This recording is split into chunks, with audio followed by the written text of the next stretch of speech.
Hey guys, so this is Mark Barron. I'm going to be doing what I started on as a project in January or February, and now it's May. So I've had an air conception 130 for a little over 2 years now. I bought it in 2017, November of 2017. Started flying, actually no, November of 2016. I had my first flight in February of 2017, and I've had 2 years on this motor. I like the motor; it's great, but it's had some issues.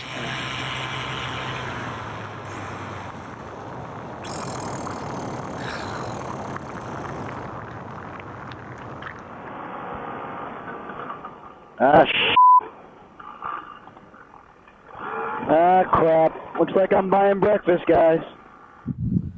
So about every 25 hours or so, it ends up I have a motor out, and my piston rings are failing. So I don't know what's going on, but it's a recurring issue.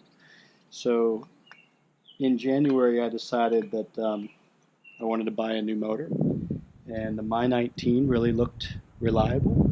So that's what I have here. Um, and I spent the better part of February building mounting brackets to mount the motor on the air conception titanium race frame. Um, the bolts don't line up. It's not expected to. So I ordered some aluminum. I ordered about 24 inches of aluminum. This is my first design, my first cut. As you can see, not all that perfect. I would cut, and then I'd measure and put it on there. I'd measured first, but I'd cut, and then it was off just enough to where I had to make slots. And then when I made those slots, I really didn't feel comfortable with a more powerful motor um, with aluminum with slots cut. So what I did was I made a template, and I'll put some pictures up of that whole process. Drilled holes, and they worked out perfect. The other thing I had to do was I had to make spacers to make sure this motor and the prop were the same space away from the frame as the air conception. So the air conception comes with 3/4 inch spacers, and the Moster is actually a lower profile than the air conception because I have a gearbox on this one. This one's belt driven. More on that later. So since I have a gearbox on this one, it sticks out further. So I had to mount the motor out further away from the frame. As you can see, I've got these spacers right here that I put on the motor mounts. These are aluminum spacers that I bought. These are 1-inch spacers. And then on this, where I mounted on the frame, I have another 1-inch spacer that's going to go there. So this bracket and these spacers allow it to fit the same as the air conception. I'm a little concerned about the wobble. I'm hoping that it won't be that much of an issue. Once I get this on there, there's no rubber mounts on this. So this will be a solid piece, and this is just normal rubber mount movement. So we'll see how that works. The other pieces I had to think about were the swing arms. So because the air conception is a gear driven, that means the prop spins clockwise if you look at it from the back. And this one, since it's belt driven, it'll spin counterclockwise. So what that means is I'm going to have opposite torque. So the air conception frames have bars. The one that's on there now, the bars that are on there now, they lean this way to compensate for the torque of the gear drive. I had to get new swing arms or swan arms for the air conception frame to work with the belt drive.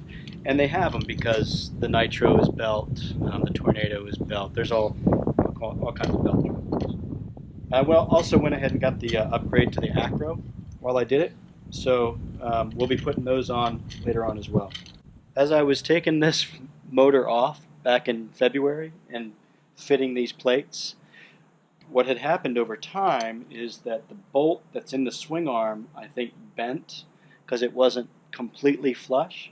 And when it bent, when I backed out that bolt, it broke off inside the frame. And I had a hell of a time drilling that out.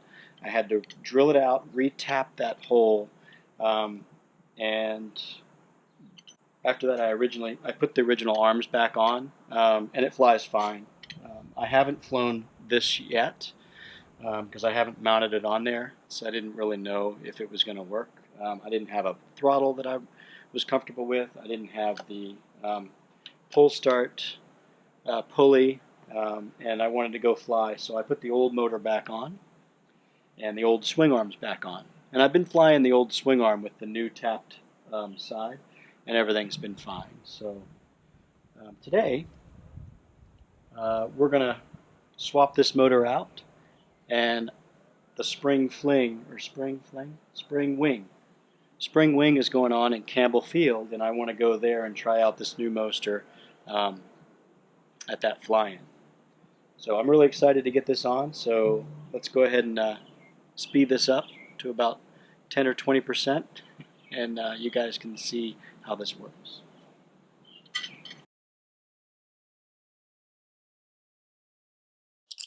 One of the things I didn't realize until after I was finished with this project is how much more in tune I am with every single nut and bolt on my paramotor. I know exactly which weak spots to check all the time. I have gotten the bright orange like paint to make sure that my bolts aren't backing out. I found some bolts that were used to put my old motor on the frame that were barely out of the threads of the nut itself. You know, if that thing wanted to back out, it would take no time at all for it to be just off. So just 6 points of contact, all taken off. Not a whole lot holding that on. There wasn't even Loctite on those nuts. Okay. Everything that I've done on this motor now, I know because I've touched it, has Loctite on them. I even went out and got some special washers that have an extra lock on them. Nordic washers, I believe they're called. So I'm just really in tune. I know exactly what's going on with my motor now.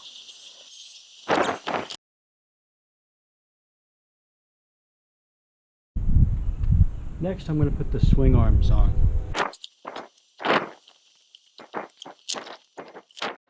Another side effect that I didn't count on, well, I kind of counted on it, but the climb rate of the Moster-MY19 is fantastic. I wanted to upgrade, not so much because I just wanted a beefier motor or whatever, and not that I needed it really, but I like to climb pretty high and kill the motor at the end of my flight. My climb rate was just horrible on the 130. The 185, I notice a considerable difference. I'm climbing at, I think it's like 400, maybe 450 feet per minute. My 130, I think I was climbing, I was lucky to get 200 feet per minute, which was pretty bad. So it would take me like 20 minutes to get up to 3,000 feet. The other thing I had to get used to with the power difference is takeoffs. I had gotten into probably a bad habit with the 130. I would get the wing overhead on a forward and then just mash it to full power and run it out and get it up in the air. With the Moster, it's so powerful I have to be really careful with throttle control, or else it basically pushes me down to the ground. And I've also noticed that I was getting away with not leaning back as much with the 130.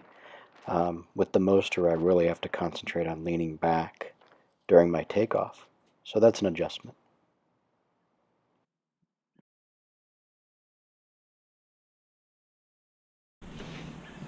So the fuel line needs to connect to here. Got the fuel line here that I'm going to run down to there. While I do this though, I'm going to take this gas tank off so I can pour all the gas out.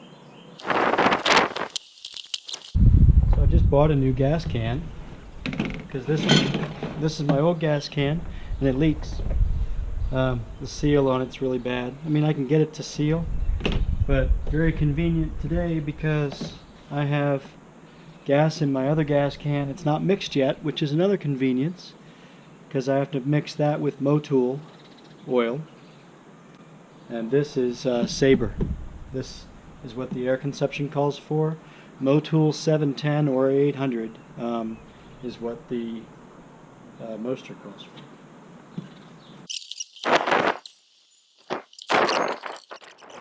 With the 130 I was able to go about just shy of 3 hours on a full tank. And this is a 11-liter tank.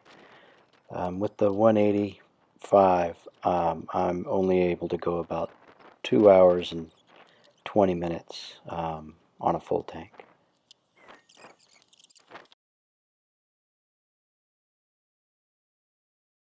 So Bruce is here now. He was helping me figure out the wiring. So I've got a throttle from Air Conception, which is the Nitro or Air Conception 130 throttle. Comes with a start button and a stop button. And it comes up here and gets wired all through this stuff and goes through a switch and goes through a relay, goes to ground, goes all over the place. So I think we figured it out, right? There, bro. Did you turn it on? Yeah, it's on. No button. Nothing. Battery good?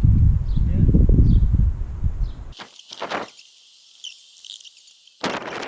So Bruce and I worked on this thing for probably about a good 20-25 minutes before finally realizing that we should try a new relay. These things are notorious for bad relays. And it turns out that they actually shipped us a new harness with a bad relay.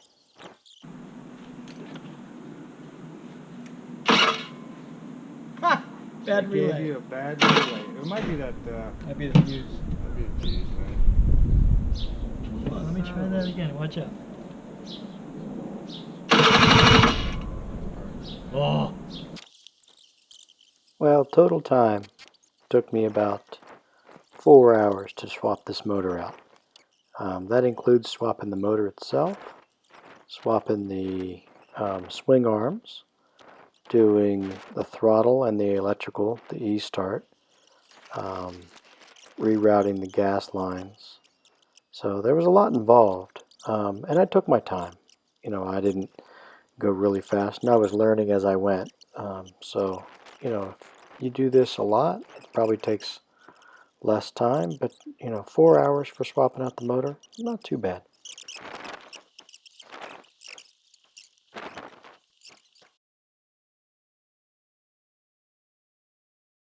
When did I start this?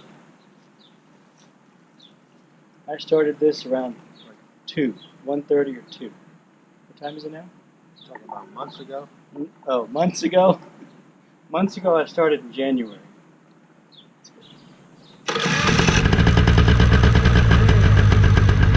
Man, that started fast. Really easy. Oh, shit. Are you kidding me? That is super smooth, too. Quiet. Yeah. Well, if you've made it this far in this video, I appreciate it. This is a really long one.